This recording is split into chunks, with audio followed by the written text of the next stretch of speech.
मोदी इस वक्त उत्तराखंड के देहरादून पहुंचे हुए, कुछ बोल रहे हैं, सीधे लिए चलते हैं, सुनाते हैं। उत्तराखंड समेत देश के हर राज्य को हो रहा है।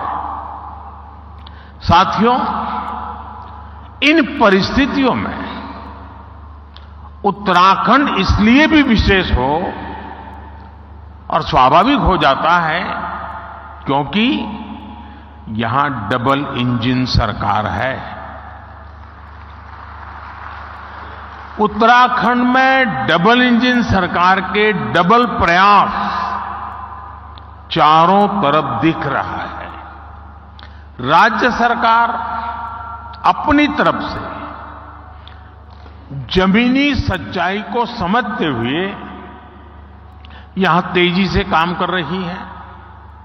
इसके अलावा भारत सरकार की योजनाओं को, हमारे विजन को भी यहां की सरकार उतनी ही तेजी से जमीन पर उतारती है।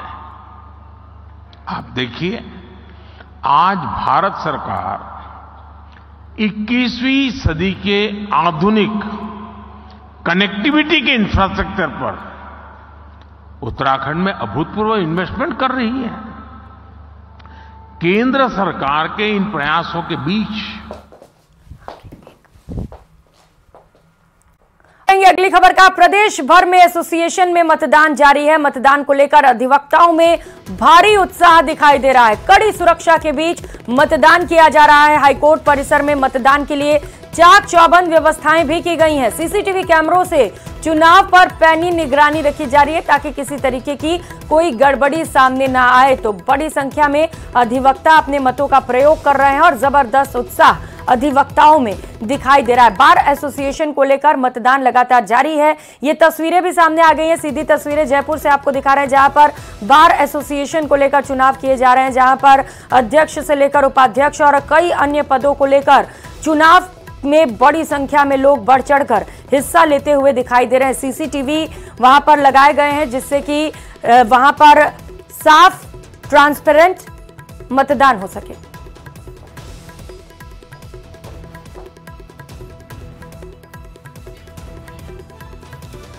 तो बार एसोसिएशन में मतदान जारी है। तस्वीरें आपको दिखा रहे हैं जहां पर प्रत्याशियों में तो उत्साह दिखाई दे रहा है, साथ ही साथ जो अधिवक्ता वोट का प्रयोग करने के लिए पहुंच रहे हैं वो भी गजब उत्साहित दिखाई दे रहे हैं।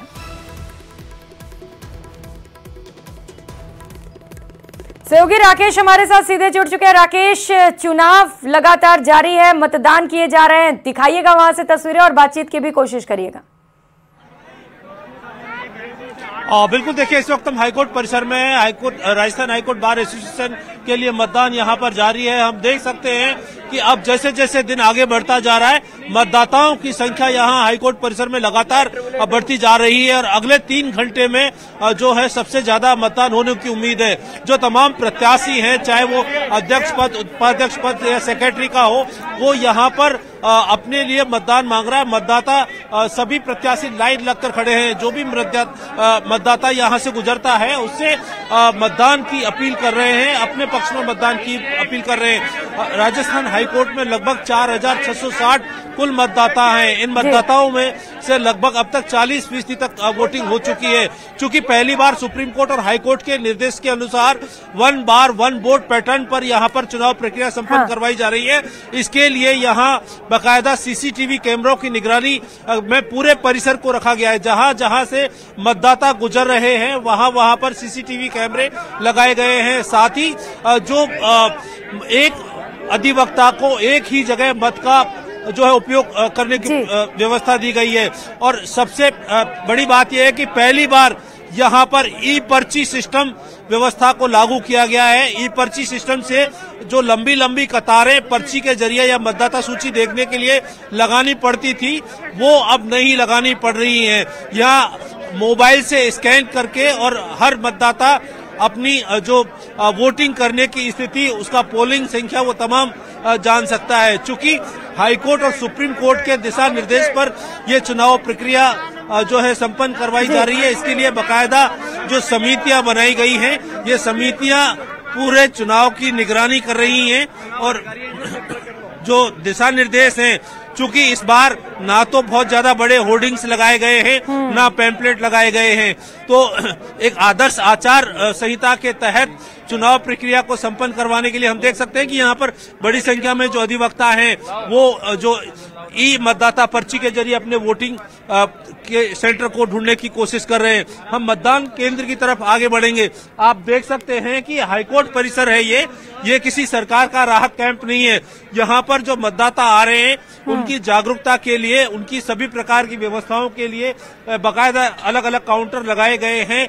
ई मतदाता पर्ची लेनी हो या किसी भी प्रकार की कोई सहायता अगर किसी भी मतदाता को लेनी हो तो यहाँ पहली बार ऐसी व्यवस्था देखने में आई है। संभवतः जो चाहे वो विधानसभा हो, लोकसभा हो या पंचायत चुनाव हो, वहां भी इस तरह की व्यवस्थाएं नजर नहीं आती हैं, लेकिन हाई कोर्ट में पहली बार हाईटेक व्यवस्था के जरिए जो है चुनाव प्रक्रिया को संपन्न करवाने की कोशिश की जा रही है।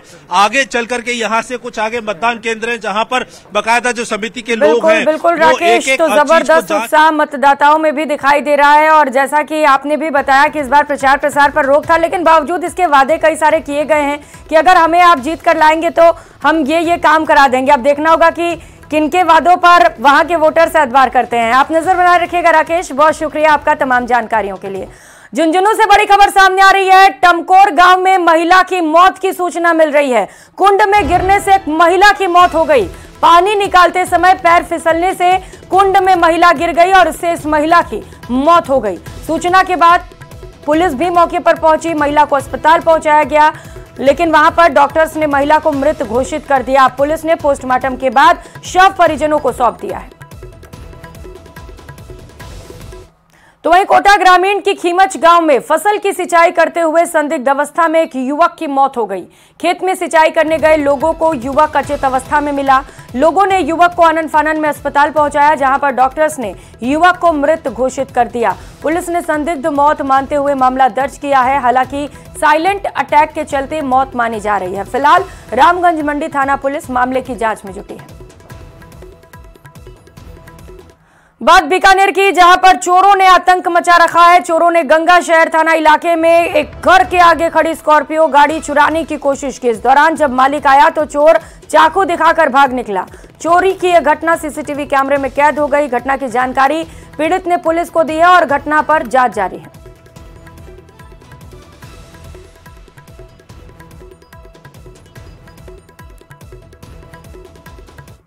तो वहीं चित्तौड़गढ़ में केंद्रीय नारकोटिक्स कंट्रोल ब्यूरो की टीम ने मादक पदार्थ की कार्रवाई करते हुए कार से 4 किलो अफीम जब्त की। इसी के साथ तस्करी करने वाले दोनों आरोपियों को भी गिरफ्तार कर लिया। दोनों कार सवार युवकों को एनडीपीएस एक्ट के तहत गिरफ्तार किया गया। दोनों आरोपियों को कोर्ट में पेश कर अवैध अफीम की खरीद फरोख्त के संबंध में विस्तृत पूछताछ कर रिमांड पर लिया गया।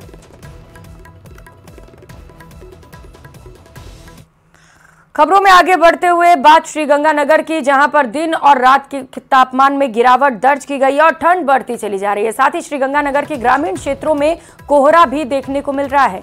कोहरा खेतों में खड़ी रबी की फसल के लिए फायदेमंद है। इसके साथ ही ठंड बढ़ने के साथ साथ आम लोगों का डेली रूटीन भी बदलने लगा है। लोग अलाव का सहारा लेते हुए दिखाई दे रहे हैं। और कल इस बीच मिल रही एक और बड़ी खबर का, सवाई माधोपुर से बड़ी खबर है, जहां पर एंटी करप्शन ब्यूरो यानी कि एसीबी एक्शन मोड में है। एसीबी ने भू वैज्ञानिक के ड्राइवर को ट्रैप किया है। 40,000 की घूस लेते ड्राइवर को धरा गया। अवैध बजरी का केस बनाने की धमकी देकर रिश्वत की डिमांड की गई थी, लेकिन एसीबी ने कार्रवाई करते हुए ड्राइवर को धर दबोचा है। तो अब एसीबी पूरे मामले को लेकर जांच में भी जुटी हुई है और यह भी पता लगाने की कोशिश की जा रही है कि और कौन कौन लोग इसमें जुड़े थे। लिंक्स खंगालने की कोशिश, क्या सिर्फ ड्राइवर था जो लोगों को ब्लैकमेल करके घूस ले रहा था या इसके ऊपर और भी लोग इसमें शामिल थे। इन तमाम बातों को लेकर अब दस्तावेज भी खंगाले जा रहे हैं, ड्राइवर के मोबाइल फोन भी खंगाले जा रहे हैं। साथ ही साथ लगातार एसीबी की टीम ड्राइवर से पूछताछ भी कर रही है। सहयोगी गिरिराज हमारे साथ जुड़ चुके हैं। गिरिराज, क्या अपडेट मामले पर? जी देखिए, सवाई माधोपुर में एसीबी की एक बड़ी कार्यवाही को अंजाम दिया गया है, जहां पर जो वरिष्ठ भूवैज्ञानिक है अजय प्रकाश सिंह, इसके ड्राइवर को 40,000 रुपए की रिश्वत की रसीद लेते हुए इसे धर दबोचा गया है।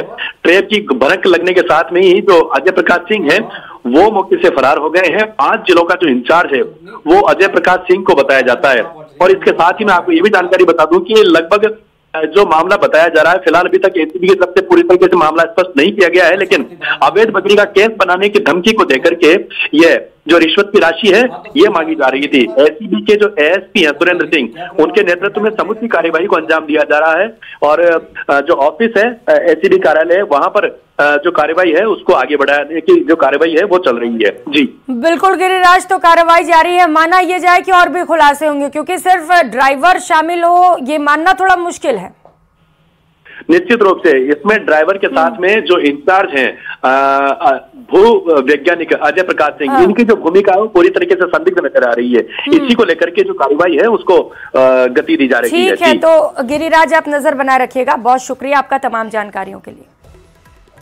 और झुंझुनू से एक और बड़ी खबर है, नशे की तस्करी से जुड़ी यह बड़ी खबर आपको बता दें। मामले में 2 को गिरफ्तार कर लिया गया है। पुलिस ने 2 युवकों को गिरफ्तार किया है। पुलिस ने 11 डब्बे नशीले कैप्सूल के भी जब्त किए हैं।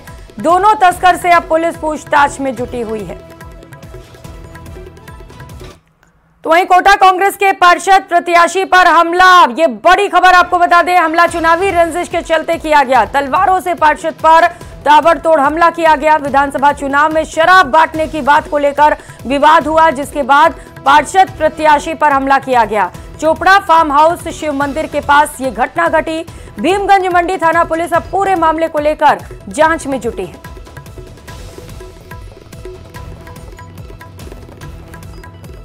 तो बड़ी खबर आपको बता रहे हैं, जहां पर कांग्रेस के पार्षद प्रत्याशी पर हमला, जिसकी बड़ी जानकारी सामने आ रही है कि रंजिश को लेकर झगड़ा किया गया। चुनावी रंजिश के चलते पार्षद प्रत्याशी पर हमला हुआ है।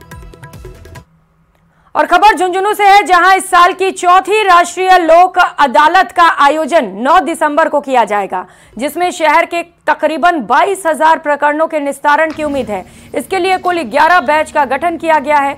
लोक अदालत के आयोजन की तैयारियां लगभग पूरी कर ली गई हैं। प्राधिकरण की सचिव एडीजे दीक्षा सूद ने बताया है कि तालुकाओं में 7 तथा जिला मुख्यालय स्तर पर 4 बेंच का गठन किया गया है। सभी 11 बेंच में एक न्यायिक अधिकारी, एक प्रशासनिक अधिकारी और एक अधिवक्ता को भी नियुक्त किया गया है। उन्होंने बताया कि इस अदालत में रखे जाने वाले 22,000 से अधिक प्रकरणों के निस्तारण की कोशिश की जानी है।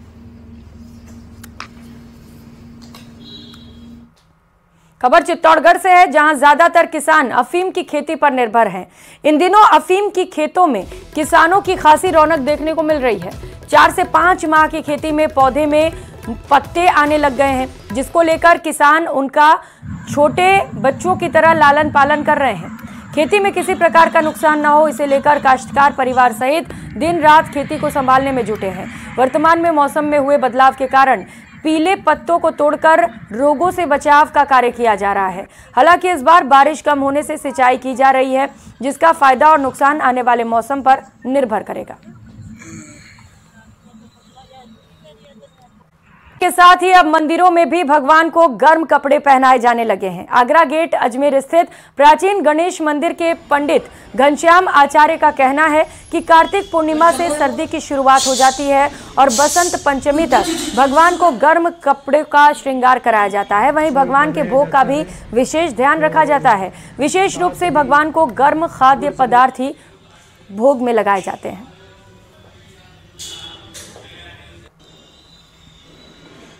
मास की पूर्णिमा प्रारंभ होते ही सर्दी का प्रादुर्भाव हो जाता है।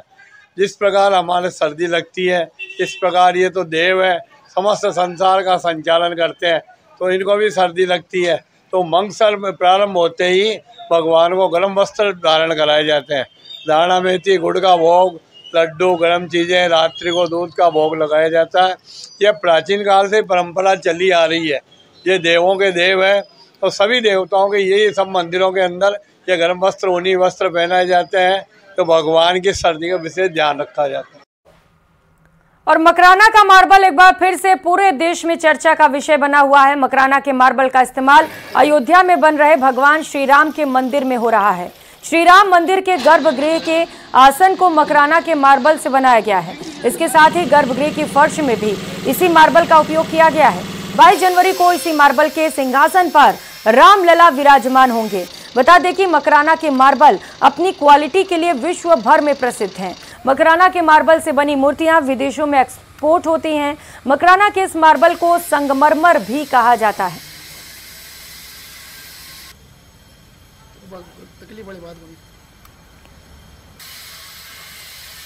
और करेंगे एक और बड़ी खबर का